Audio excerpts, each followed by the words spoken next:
বন্ধুরা, সাম্প্রতিক সময়ে যুক্তরাষ্ট্রের ক্যালিফোর্নিয়া অঙ্গরাজ্যে ভয়াবহ দাবানল ছড়িয়ে পড়েছে।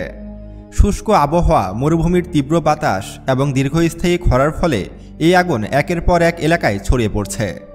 লস অ্যাঞ্জেলেসের প্যাসিফিক পেলিসেন্টস থেকে শুরু হওয়া এই দাবানল এখনও পর্যন্ত যে পরিমাণ এলাকা পুড়িয়ে ছাই করে দিয়েছে তার আয়তন সমগ্র ঢাকা শহরের চেয়েও 20% বেশি। এমনকি মহাকাশ থেকেও এই অগ্নিকুণ্ড স্পষ্টভাবে দেখা যাচ্ছে। বিশাল এই বিপর্যয় একটি প্রাকৃতিক বিপর্যয় হিসাবে দেখা হলেও এর পিছনে মানবসৃষ্ট কারণও থাকতে পারে বলে ধারণা করা হচ্ছে। দাবানল আসলে কি, দাবানল কিভাবে তৈরি হয় এবং যুক্তরাষ্ট্রের এই দাবানল এতটা মারাত্মক হয়ে উঠল কেন এবং এটা আল্লাহর গজব কিনা সে বিষয়ে আলোচনা করা হবে সায়েন্স বিডির আজকের ভিডিওটিতে। এবং আজকের এই ভিডিওটিতে আপনি এমন সব তথ্য জানতে চলেছেন যেগুলো আগে কখনো শুনেননি বা দেখেননি। তাই ভিডিওটি মনোযোগ সহকারে একদম শেষ পর্যন্ত দেখার অনুরোধ রইল। তো চলুন শুরু করা যাক। সাধারণত বন অঞ্চলে সংঘটিত অগ্নিকাণ্ডকে দাবানল বলা হয়। দাবানল সৃষ্টি হবার মতো শুষ্ক পরিবেশে কোনো বনে আগুন লাগলে তা সহজে নিয়ন্ত্রণ করা যায় না। বনের ঝরা পাতা থেকে শুরু করে ছোট বড় সকল শুষ্ক বৃক্ষ এই আগুনকে সামনে এগিয়ে যেতে সাহায্য করে। অনেক সময় ঘন্টায় প্রায় 20 কিলোমিটার গতিতে চলতে সক্ষম এই আগুন সামনে যা কিছু পায় তা সব কিছু পুড়িয়ে নিঃশেষ করে দেয়। তাই অধিকাংশ ক্ষেত্রে দাবানলের আগুন যতক্ষণ খুশি আপন মনে ততক্ষণ পর্যন্ত জ্বলতে থাকে। তবে অধিকাংশ ক্ষেত্রেই এই আগুনের সূত্রপাত হয় মানুষের দ্বারা। যুক্তরাষ্ট্রের ফরেস্ট সার্ভিসের তথ্যমতে আমেরিকার প্রায় 85% দাবানল মানবসৃষ্ট হয়ে থাকে। অনেক সময় ফেলে রাখা ক্যাম্পফায়ারের আগুন বা সিগারেটের আগুনের মতো মানবসৃষ্ট আগুন থেকেই সবথেকে বেশি দাবানলের সৃষ্টি হয়। কেউ কেউ দাবি করেন মাত্র 1% দাবানল প্রাকৃতিকভাবে সৃষ্টি হয় আর 99% দাবানলই মানবসৃষ্ট হয়ে থাকে। আবার অনেক ক্ষেত্রে বর্জ্যপাত এবং আগ্নেয়গিরির আগুন থেকেও দাবানলের সৃষ্টি হয়ে থাকে।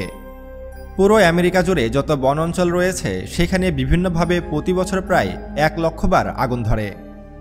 এর ফলে প্রতি বছর আমেরিকার প্রায় 20,000 হেক্টর জমি পুড়ে ছাই হয়ে যায়। গত 30 বছরে দক্ষিণ আমেরিকার আমাজন বন, আফ্রিকার কঙ্গোর রেন্টাল ফরেস্ট এলাকা এবং ইন্দোনেশিয়ার সামুন্দা দ্বীপের লক্ষ লক্ষ এলাকার বনভূমি মানবসৃষ্ট দাবানলে ধ্বংস হয়েছে। অনেক সময় জঙ্গলে চাষের জন্য নতুন জমি সৃষ্টি করার উদ্দেশ্যে জঙ্গলে আগুন দেওয়া হয়, কিন্তু পরে যখন সেই আগুন কন্ট্রোলের বাইরে চলে যায় তখন তা ভয়াবহ দাবানলে পরিণত হয়। দাবানলের ক্ষতিকর প্রভাব আক্রান্ত এলাকা ছাড়াও আরও বহুদূর পর্যন্ত ছড়িয়ে পড়তে পারে। দাবানলের আগুন থেকে অগ্নিঝড়, আগুনের সাইক্লোন বা আগুনের টর্নেডোও তৈরি হতে পারে, যা সাধারণ দাবানলের চেয়েও কয়েকশো গুণ বেশি ভয়ঙ্কর রূপ ধারণ করতে পারে। এমনকি তা নদী পার হয়েও দাবানলকে সামনে এগিয়ে নিয়ে যায়।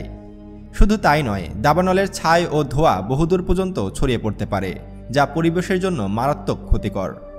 সাইবেরিয়ার তাইগা বনে তৈরি হওয়া দাবানলের ধোঁয়া 3000 মাইল দূরে জাপানের ওসাকা শহরকেও অন্ধকার করে দিয়েছিল। অস্ট্রেলিয়ার ব্ল্যাক ফ্রাইডে বুশফায়ারের ছাই 2000 মাইল উড়ে গিয়ে নিউজিল্যান্ডে পড়েছিল। দাবানল মানবসৃষ্ট বা প্রাকৃতিক যেভাবে হোক না কেন, প্রাথমিকভাবে এটি একটি ক্ষতিকর রূপ নিলেও এর ভিতরে বেশ কিছু কল্যাণকর রূপও রয়েছে। দাবানলের কারণে বনে মৃত ও পচা আবর্জনা পুড়ে গিয়ে তা শুষ্ক হয়। গাছের কাণ্ডে জমে থাকা পুষ্টি অগ্নিগর্ভের ফলে আবার তা জমিতে ফেরত আসে। এছাড়াও যাবতীয় ক্ষতিকর পোকামাকড় এবং রোগশোকের জীবাণু ধ্বংস হয় দাবানলের কারণে, যার ফলে নির্দিষ্ট সময় পর বনের বাস্তুসংস্থান আবারও নতুন করে গড়ে ওঠে। সাম্প্রতিক সময়ে ক্যালিফোর্নিয়ায় যে দাবানলটি সৃষ্টি হয়েছে তা যুক্তরাষ্ট্রের ইতিহাসে অন্যতম ভয়াবহ প্রাকৃতিক দুর্যোগ। একটি বিষয় পরিষ্কার করা জরুরি, ক্যালিফোর্নিয়ায় সৃষ্টি হওয়া দাবানল কোনো একটি দাবানল নয়। কাছাকাছি সময়ে 5টি ভিন্ন এলাকায় দাবানল সৃষ্টি হয়েছে, আর এই কারণেই এই দাবানল ক্যালিফোর্নিয়ায় ভয়াবহ আকার ধারণ করেছে। যেহেতু দাবানল সৃষ্টি হবার প্রায় 4 দিন পেরিয়ে গেলেও আগুন পুরোপুরি নিয়ন্ত্রণে আনা সম্ভব হয়নি, তাই এর প্রকৃত ভয়াবহতা নিয়ে নিশ্চিতভাবে কিছু বলা যাচ্ছে না। এই দাবানলে এখনও পর্যন্ত 11 জন পুড়ে মারা গেছেন, 11,000 বাড়িঘর পুড়ে গেছে এবং 2 লক্ষাধিক মানুষকে তাদের এলাকা থেকে সরিয়ে দেওয়া হয়েছে। এই দাবানল প্রথমে যেখানে শুরু হয়েছিল সেই প্যাসিফিক প্যালেন্ট এলাকায় এখনও পর্যন্ত 51,000 একরের বেশি জমি পুড়ে ছাই হয়ে গেছে। ক্যালিফোর্নিয়া এমনিতেই দাবানল প্রবণ একটি এলাকা। ক্যালিফোর্নিয়ার পরিবেশ এবং আবহাওয়া দাবানল সৃষ্টি হবার জন্য আদর্শ একটি এলাকা। এখানকার পাহাড়ি এলাকা এবং ঘন গাছপালা দাবানলের বিস্তারকে অনেক সহজ করে তোলে। স্থানীয় বাসিন্দারা ইতোমধ্যেই বলেছেন এর আগেও তারা এখানে বহুবার দাবানল সৃষ্টি হতে দেখেছেন। তবে এবারই প্রথম তারা তাদের শহর চোখের সামনে পুড়ে যেতে দেখল। ক্যালিফোর্নিয়ার দাবানল এত ছড়িয়ে পড়ার কারণ হিসাবে রয়েছে শুষ্ক আবহাওয়া, অতিরিক্ত তাপদাহ এবং মরুভূমি থেকে আসা তীব্র বাতাস। মরুভূমি থেকে আসা এই বাতাসের গতি কোনো কোনো সময় 160 কিলোমিটার পর্যন্ত উঠে যায়। আর এই এত বাতাসের কারণে আগুন আরও দ্রুত ছড়িয়ে পড়েছে। তবে আমেরিকায় ক্যালিফোর্নিয়াতে দাবানল সৃষ্টির কারণ কি সে সম্পর্কে কোনো কিছুই জানা যায়নি। এখনও পর্যন্ত তা তদন্ত অবস্থায় রয়েছে। আমেরিকার ক্যালিফোর্নিয়া এমন একটি রাজ্য যেখানে সবসময় কোনো না কোনো অবৈধ অশ্লীল কাজ হতেই থাকে। এটি এমন একটি জায়গা যেখানে ইসলামের চিটেফোঁটাও নেই। এখানে পৃথিবীর সকল প্রকার ব্লু ফিল্ম তৈরি হয়। এছাড়াও এখানে যে হলিউড রয়েছে সেখানে বিভিন্ন ধরনের অশ্লীল সিনেমা তৈরি হয়। এবং আমেরিকার ক্যালিফোর্নিয়া এমন একটি জায়গা এখানে এমন কোনো অপকর্ম নেই যা ঘটে না। ক্যাসিনো, মদ, জোয়া থেকে শুরু করে দেহ ব্যবসা সব কিছু এখানে রমরমা চলে। আমেরিকার ক্যালিফোর্নিয়া আমেরিকার মধ্যে সবচেয়ে নিকৃষ্টতম একটি জায়গা বললেও ভুল হবে না। এখানকার স্থানীয় মানুষেরা এতটাই খারাপ যে তারা সবসময় অশ্লীল ও অসামাজিক কাজে লিপ্ত থাকে, যাদের মধ্যে ইসলামের চিটেফোঁটা নেই।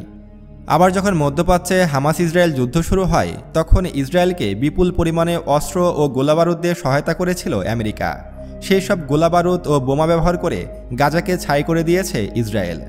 যে আমেরিকা গাজাকে ছাই করে দিয়েছে সেই আমেরিকা আজকে নিজেই ছাই হয়ে গেছে। এটা আসলে এক প্রকার আল্লাহর গজব বলা যায়। যে আমেরিকা নিজেদেরকে নিয়ে এত গর্ব করত, যারা নিজেদেরকে সুপার পাওয়ার হিসাবে দাবি করে, তারা আজকে দাবানলের কাছে হেরে গেল। এমনকি হাজার হাজার ঘরবাড়ি, লক্ষ লক্ষ মানুষের ক্ষয়ক্ষতি আমেরিকার ভিত্তি নাড়িয়ে দিয়েছে। তাই বলা যায় যে কোনো কিছু নিয়ে বেশি বাড়াবাড়ি করতে হয় না। তারা গাজাবাসীদেরকে চরম দুঃখ দেখিয়েছে, তাদের বাড়িঘর পুড়িয়ে দিয়েছে, তাদের উপরে বোমা হামলা করেছে।